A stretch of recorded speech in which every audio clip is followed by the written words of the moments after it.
দেখুন আমাদের যে আমরা সরকারি চাকরি যে বিধিমালা বা পৌর আইন যে বিধিমালাটা পৌর বিধিমালা যেটা আছে উপস্থিতি বিধিমালা এটা একটা পরিপত্র আছে 18/8/2005-এর সেই বিধান মোতাবেক প্রত্যেকটা কর্মকর্তা কর্মচারীকেই কিন্তু 9টার মধ্যে অফিসে থাকতে হবে এবং 9:15 তাকে স্বাক্ষর বইতে স্বাক্ষর করতে হবে।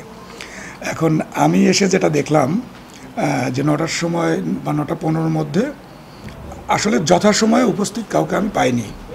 এ কারণে আমি এটা শোকজ দিয়েছি এবং আগামী 3 দিনের মধ্যে তাদেরকে জবাব দেওয়ার জন্য আমি নির্দেশ দিয়েছি এবং সে প্রেক্ষিতে কারোর জবাব যদি সন্তোষজনক না হয় সেক্ষেত্রে আমরা আইনগত ব্যবস্থা নিব।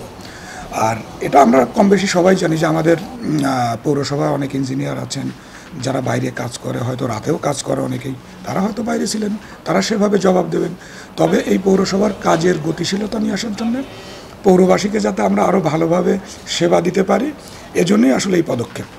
আমি আশা করছি যে এরপর থেকে আমাদের সবাই এরা যথাসময়ে আসবে। আমরা অলমোস্ট 100 জন কর্মকর্তা কর্মচারী মিলিয়ে একেবারে এক্সচেঞ্জ থেকে শুরু করে আমাদের নিম্ন পর্যায় পর্যন্ত সবাইকেই আমি শোকজ দিয়েছি।